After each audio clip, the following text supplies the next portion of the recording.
I've been meticulous in building this basement, so there's no way anyone will find out." "Right. Thank you for preparing such a lovely room just for me." A young woman's voice, filled with affection, and Eric responding to it reached my ears, leaving me at a loss for words. What is happening? My mind was in disarray, unable to think, when suddenly a woman's high-pitched voice mixed with sighs echoed through the hallway. "No, that can't be." Unbelievable. I had a hunch something was off with my husband's recent behavior, but seeing it firsthand, I realized I was more shocked than I had anticipated. "I love you the most, Jennifer. I'm so happy." "Eric, I love you too." The voices of the two, affirming their love for each other, seemed as if they were bound by fate.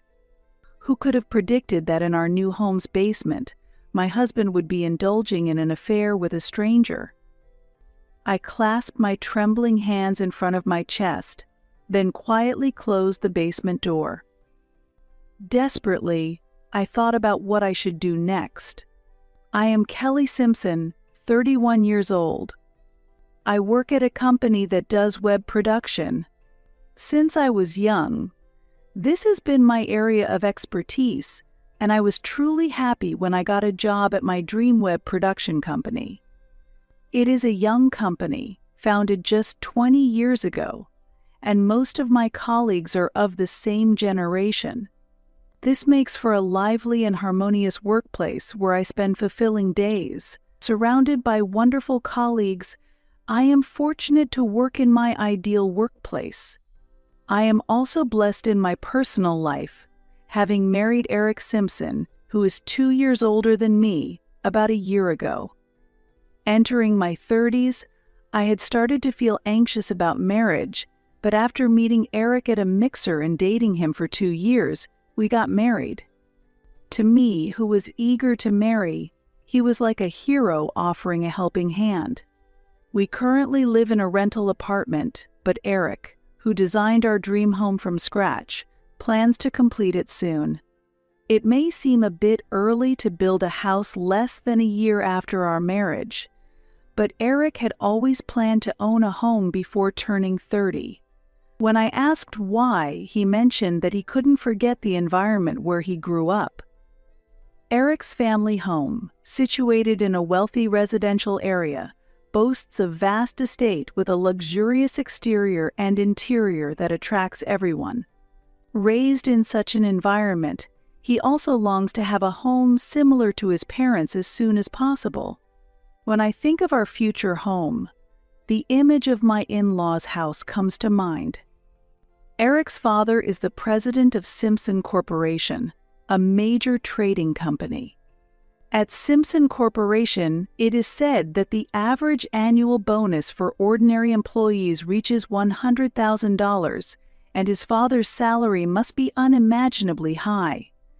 Of course, I don't know the exact amount, but at least Eric was born into a wealthy family and raised as an only child without any hardship. If I were to speak somewhat critically, it could be said that he was a pampered son raised in a greenhouse. Not all children from wealthy families are like that. However, from Eric's behavior, I often feel that way. From the moment we met at the mixer, he boasted about his family's wealth and the privileged environment he grew up in, enjoying the reactions of the participants. If he progresses as expected, he will eventually become the next president of Simpson Corporation. It's understandable that he might be proud, so it wasn't a concern for me.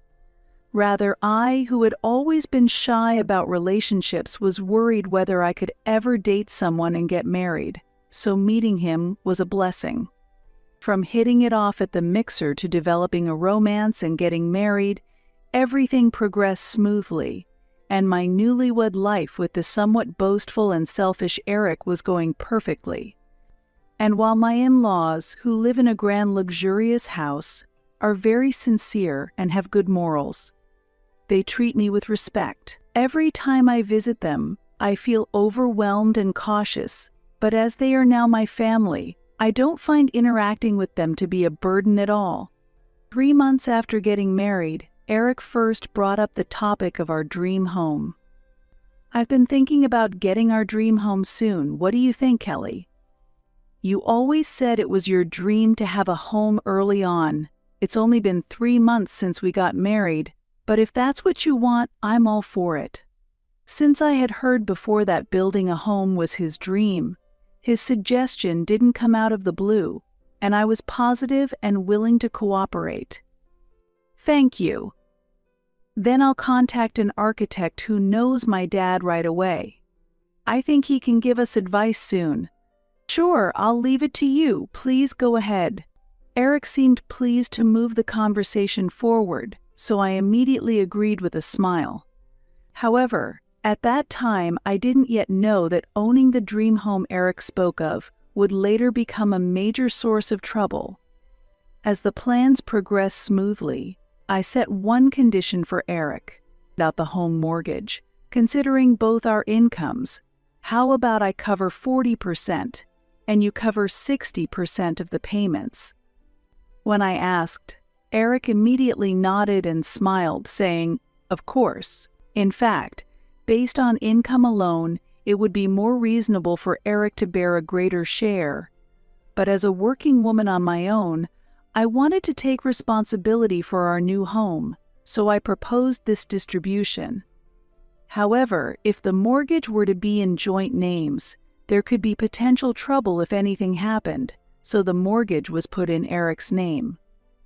As an active employee and the future president of Simpson Corporation, it was reasonable to have the mortgage under his name. Eric seemed uninterested in the details of the mortgage, quickly agreeing to my terms and the name, then starting to talk about the exterior and layout of the house. How about making the staircase leading from the living room to the second floor a spiral staircase and having an open floor plan? It's nice to have a sense of openness, isn't it? Also, building up to the third floor would be a waste because it would cost more for things like exterior painting. So it would be better to have a basement. I agree with the open floor plan, but a basement is a bit unusual, isn't it? The word basement didn't quite fit the atmosphere of the house Eric was describing, and I was momentarily puzzled. It saves money compared to building up, and a basement can be useful in case of emergencies. I'm planning to use it as a bedroom for now, but if you don't like it, we can make the bedroom on the second floor and use the basement as a storage room. I was just surprised because I didn't think you would be particular about having a basement. I felt a slight discomfort with the assumption that a basement was a given, but I decided it was just one of his preferences. Besides, as he said, having a basement might indeed be handy for storage space, so I agreed to it. Although it might be unusual for a woman, I'm not really interested in designing layouts from scratch. Therefore, I had no problem letting Eric make all the decisions. When I agreed to include a basement, Eric's eyes seemed to sparkle even more. It appeared that he really wanted a basement. I found him very attractive when he talked about his passion for our dream home. He continued to visit the architectural firm multiple times, refining the floor plan through trial and error. I joined him when I could, but often work popped up suddenly on weekends, and there were days I couldn't accompany him. However, Eric didn't seem to mind when I couldn't join the meetings. On the contrary, he was happy that all his requests were being implemented and always came back satisfied. "How did the meeting go, Eric?" I asked. "Yeah, everything is going smoothly. I can't wait for our dream home," he replied excitedly, his eyes shining. He seemed to be eagerly anticipating our new home. And a few months later, our new house was finally completed. It seemed the contractor had prioritized Eric's requests from the architect's instructions.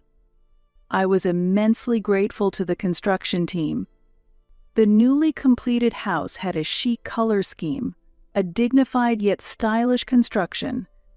Although I had visited the site several times during construction, seeing the completed home made even me, who isn't particularly fussy about houses, excited and thrilled. After thoroughly admiring our new home, Eric took several photos from various angles with his smartphone. However, just as the new house was completed, Eric's return time from work began to get later. "It's a busy period right now, sorry, but I'll be coming home late for a while, so don't worry about dinner," he said, rubbing his hands together apologetically. Watching him, I was convinced that he was truly overwhelmed with work. As the heir to Simpson Corporation, Eric carries more responsibilities than typical business operations. No doubt he's also learning the ropes of company management from his father, the president. "Are you okay?" "Don't overdo it," I told him, concerned. From that day, his return times really did become later. I also have busy periods at work, but I'm not as late coming home as Eric is currently. For Eric, who is always so busy, I make sure to keep the home comfortable at all times. However, I began to feel a sense of unease growing slowly. On the rare occasions he came home early, he would seriously search on his smartphone for furniture and appliances that would suit our new home. During one of these moments I wondered, "This bed and storage shelf, I think they'd fit perfectly in our new home." The pictures showed a bed and storage shelf far too large for just the two of us. We're not the type to hoard things, so I wondered why we would need such large furniture right now. "The design is nice, but why choose something so big?" I asked. Eric's face, which had been enthusiastic, suddenly turned sour. "We might need it if our family grows, right? Bigger covers smaller, so it's better to have something larger." Right. Family growing probably meant when we have children. At that moment, I realized something. Recently, Eric and I hadn't been intimate. Thinking back, this started around the time Eric began insisting on having a basement in our new home.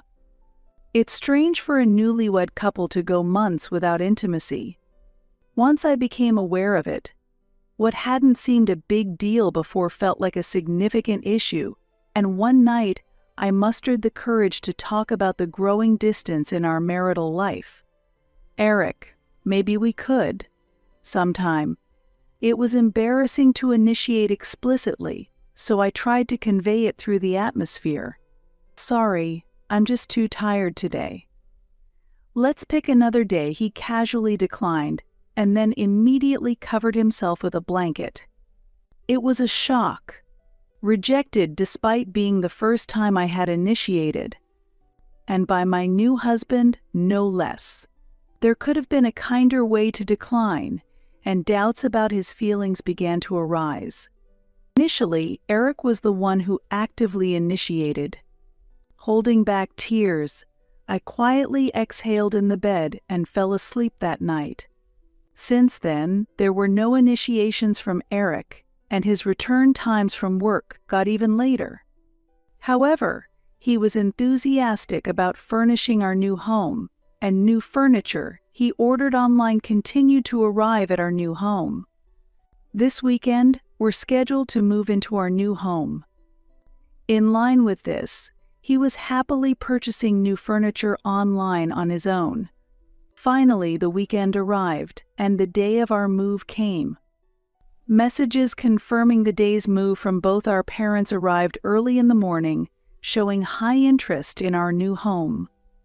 During the moving process, I stayed at the old house to oversee the packing, while Eric went ahead to the new house to direct the placement of furniture and the moving in of items. "I'll wait for you at our new home," he said, holding the keys to the new house as he left. "Yes, please do." Thinking about starting our new life in the meticulously finished new home made my heart flutter with excitement. Soon after, the movers arrived and quickly began loading the boxes into the truck. As I watched the boxes gradually disappear, I thought about starting afresh. enjoyable new life with Eric in our new home. All the boxes are loaded now, so we'll head to the new home next. Thank you. Please continue to take care of things. After sending off the truck to the new home, I wiped down the room we had lived in out of gratitude and took a photo of the empty room as a keepsake. Well, I better head to the new home too. It's about time to head to the new home, which is just one train stop away. I grabbed my bag and stepped outside. While walking to the nearest station, my smartphone rang. The call was from the movers, who should have already been at the new home. We've arrived at your new home, but there's no response to the doorbell, and the door is locked so we can't get inside. What? It's strange that there's no answer at the doorbell since Eric should be there. My husband should be inside. Perhaps he's just gone to the restroom. Could you try ringing again, I suggested, and I could hear them ring the doorbell again over the phone. I'm sorry, but we've tried several times already, and it seems that no one is here, came the troubled reply. I understand. I'm on my way there now and will arrive in about 15 minutes. Could you please wait for me? Since ringing the doorbell repeatedly changed nothing, I asked them to wait until I arrived. While hurrying to the new home, I thought Eric might have stepped out somewhere. However, I couldn't have imagined the shocking situation that awaited me. After getting off the train one station away, I hurried to the new home. Upon arriving at the house with black walls, the movers were still waiting in front of the entrance just like before. I'm so sorry for keeping you waiting. I'll open the door right away. Feeling apologetic, I quickly unlocked the front door. Eric's shoes were not at the entrance, confirming that he had gone out. I hadn't expected him to go out during the move. He might have had urgent business, but he could have at least informed me. Despite feeling irritated, I continued directing the movers where to place the furniture. All the items have now been brought in. Thank you for using our service. They informed me cheerfully, and I expressed my gratitude and apologies again. Feeling tired, I decided to start unpacking the boxes. As I wondered what to do with the boxes that hadn't been assigned a storage place yet, I remembered the basement we had talked about before. Right, if I put them in the basement for now, at least the living room will be tidy. Maybe I should put these there for now. I carried a few lighter boxes down the stairs to the basement. Just as I was about to open the basement door, I heard a noise inside and, startled, I stepped back and listened closely. There were sounds of movement inside. Startled and my heart pounding loudly, I took a deep breath to calm myself. As I slightly opened the door, light spilled into the hallway, and I gasped. I couldn't see completely inside, but the mere thought of what was happening inside made my spine chill and my body tremble. I've been meticulous in building this basement, so there's no way anyone will find out. Right. Thank you for preparing such a lovely room just for me. A young woman's affectionate voice and Eric's response reached my ears, leaving me speechless. What is happening? My mind was in disarray, unable to think, when suddenly a woman's high-pitched voice mixed with sighs echoed through the hallway. No, that can't be. Unbelievable. I had a hunch something was off with my husband's recent behavior, but seeing it firsthand, I realized I was more shocked than I had anticipated. I love you the most, Jennifer. I'm so happy. Eric, I love you too. The voices of the two, affirming their love for each other, seemed as if they were bound by fate. Who could have predicted that in our new home's basement, my husband would be indulging in an affair with a stranger? I clasped my trembling hands in front of my chest, then quietly closed the basement door and locked it quietly. Desperately, I thought about what I should do next.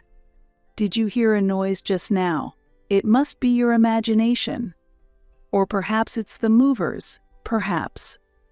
Eric and the woman seemed to notice the faint noise I made but showed no sign of coming out of the basement even to dress. While astounded at their nerve to commit infidelity in the basement on moving day, I felt a deep anger from within. What have they done to me? We were still newlyweds, supposed to start a happy life in our dream home.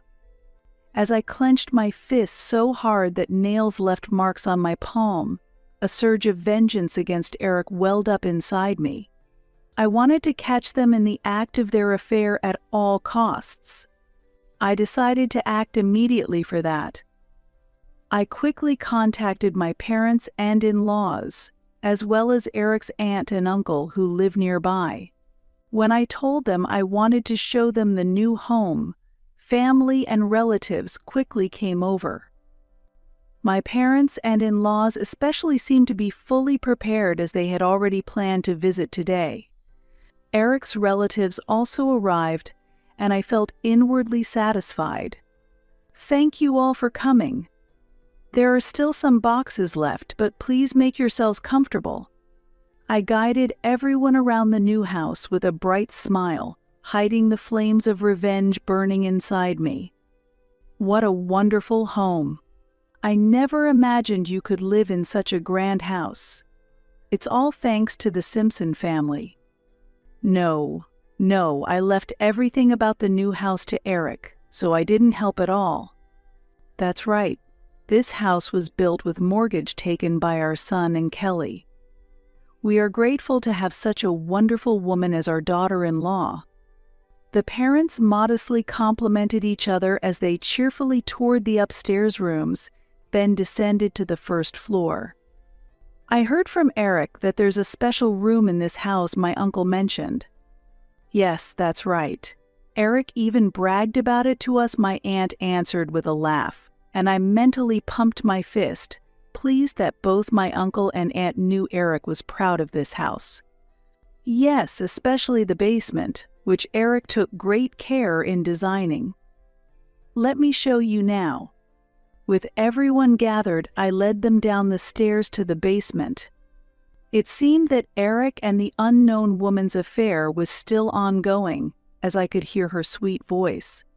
Here is the basement that Eric particularly focused on.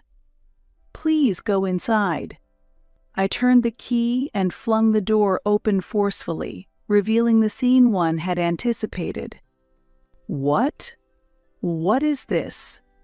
My father-in-law exclaimed in shock upon seeing his son's disgraceful behavior. Finally noticing us, Eric and the woman stopped in shock, still embraced. Why are my parents here, and Kelly and my aunt and uncle too? Ah, don't look at us. They panicked. But we were the ones who wanted to scream upon stumbling upon this scene. You two. What are you doing here? My mother-in-law yelled, her face turning red. My parents were too shocked to speak, standing dumbfounded. Wait! Listen to me. Eric tried to make excuses, but in this situation his words lacked any convincing power, and he stumbled over his words. Huh? Hey, that woman, she isn't an employee at our company, is she? Seeing the woman's face, my father-in-law muttered. Reacting to the mention of our employee, the woman suddenly looked frightened and pulled a blanket over her head. Seeing her reaction, my father-in-law looked at Eric in astonishment. Is that woman someone from the company? I asked my father-in-law. He nodded, his voice trembling. Yes, she's one of our new employees, what I exclaimed, confused. New employees were usually around 22, fresh from university, or 18 if they had just graduated high school. I recalled that Eric had proposed building this house around May this year. At that time, he was enthusiastic about designing the basement and was excited about purchasing large storage units and a bed, whose purpose was unclear. I had thought it was his love for a future family and his unique interests, but putting together the pieces from earlier, the situation seemed very different. And it was around the time when our intimate life as a couple ceased, and he started coming home late due to a busy period. Foon. So maybe you met this new employee in April and immediately started an affair? You wanted to build a basement to sneak her in secretly, and needed a big bed and storage to enjoy your rendezvous. Here I confronted Eric with the suspicions I had been harboring. It's not like that, Kelly. The basement was supposed to be a space for hobbies, and it could also be used for storage. I chose the furniture thinking of the future. His excuses seemed desperate and unconvincing. I felt the love I had for him cooling rapidly, like the receding tide. Just for storage, you specifically wanted a basement? I believed in your passion for our dream home. That's why I finally agreed to the basement. But looking at this situation now, don't you think it's unreasonable to ask me to believe you? Eric looked down, unable to respond.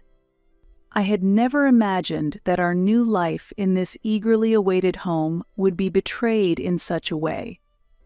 Betrayed by my husband's affair with a younger woman, my heart felt like it was being torn apart. Do you understand what you've done? Having an affair with your boss who's 10 years older than you, you've got some nerve.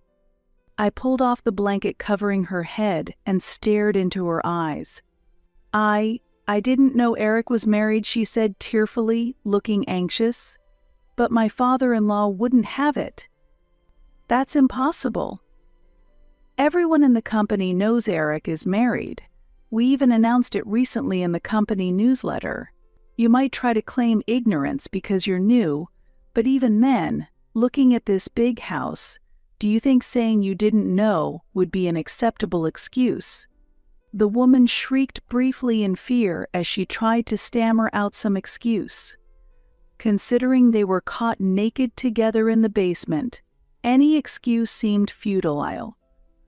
It's not true. Jennifer really didn't know. It was all my fault. Please don't blame her. Eric desperately defended her, making me utterly despise him.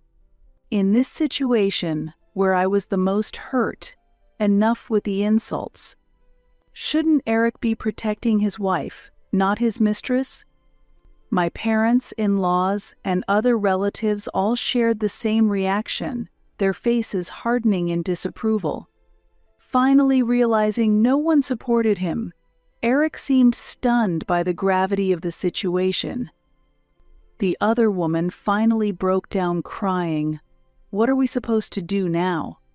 It should be clear with a little thought, but I can't understand the nerve to cheat so easily. Right, Kelly? This was just a momentary lapse. Let's make up and start over from the beginning. I mean, there's no way I could seriously fall in love with such a young woman, right? It was just a fling. At Eric's words, we just opened our mouths in astonishment, unable to speak.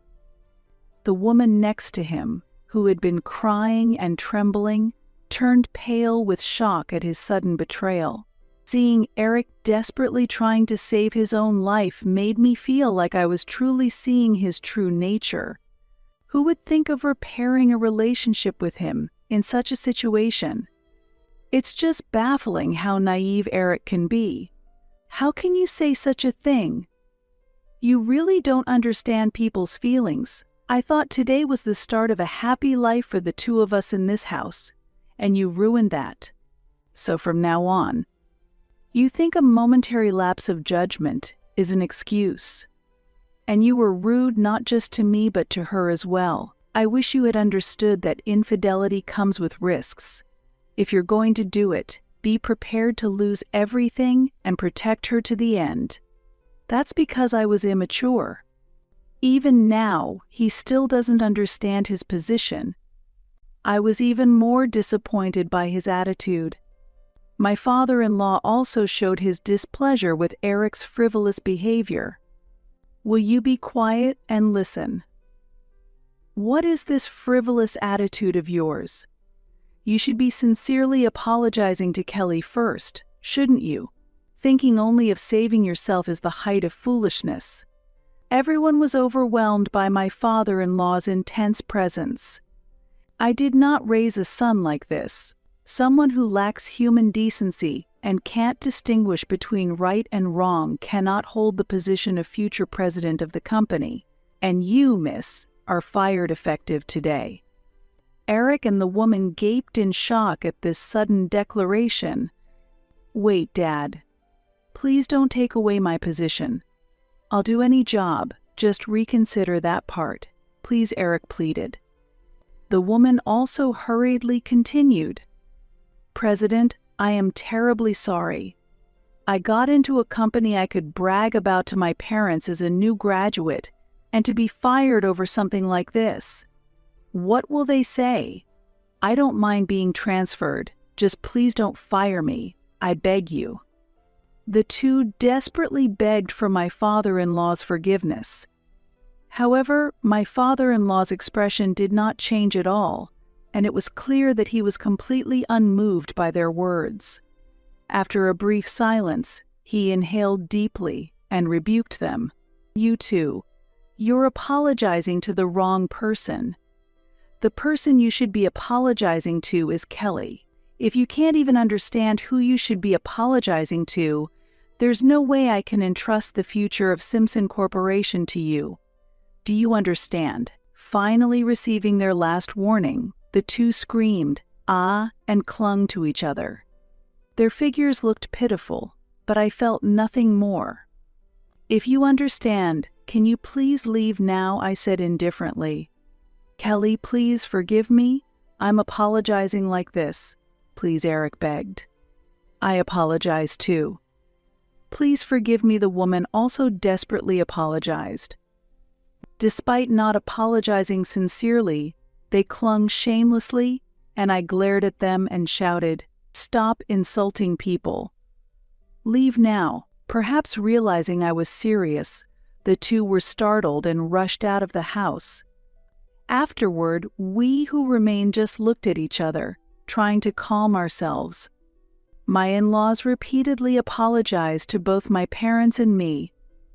While I'm still angry at Eric, I am truly grateful to my in-laws, and I vowed to start a new life from now on.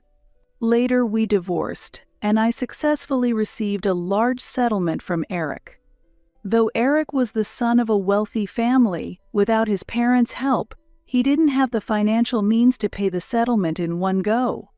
He would likely need to repay his debts moving forward. As declared, my father-in-law fired Eric and the woman from the company and also decided to disinherit Eric from the Simpson family. Until the end, Eric seemed to cling to his father, but his father simply said, "I can't entrust Simpson Corporation to someone like you," and dismissed him. Ultimately, the company was taken over by a competent subordinate whom my father-in-law trusted. Though I overlooked some things because he was my son, Eric lacked the qualities of a president. My father-in-law assessed Eric calmly, truly embodying the stature of a major company's president. Our former new home became owned by Eric, and I decided to leave that house. A house with only painful memories is better off gone. Since Eric was the owner, he would have to repay the new home's mortgage, but being unemployed now, he would probably be financially struggling. On the other hand, once the woman learned that Eric was no longer the successor, she left him. Ultimately, she was probably only after Eric's money. It's understandable when you think about it. Engaging in a high-risk affair with a man 10 years older than her, the benefits were limited. Of course, I also claimed a suitable settlement from her. Both of them, being unemployed, would be chased by the need to repay the settlements. Eric lost his wife and job, ended his relationship with his lover, and now faced a large debt. I don't feel sorry for him. This was all his doing. How Eric will recover without his father's support is unknown, but I hope he never appears before me again. Afterward, I moved to a rental apartment suitable for living alone to start a new life, surrounded by my favorite furniture. I am enjoying a free life. Interactions with my colleagues at work are also enjoyable, and I've met someone who interests me. If I ever decide to marry again in the future, I will discuss thoroughly with my partner and build a home we both agree on. That is my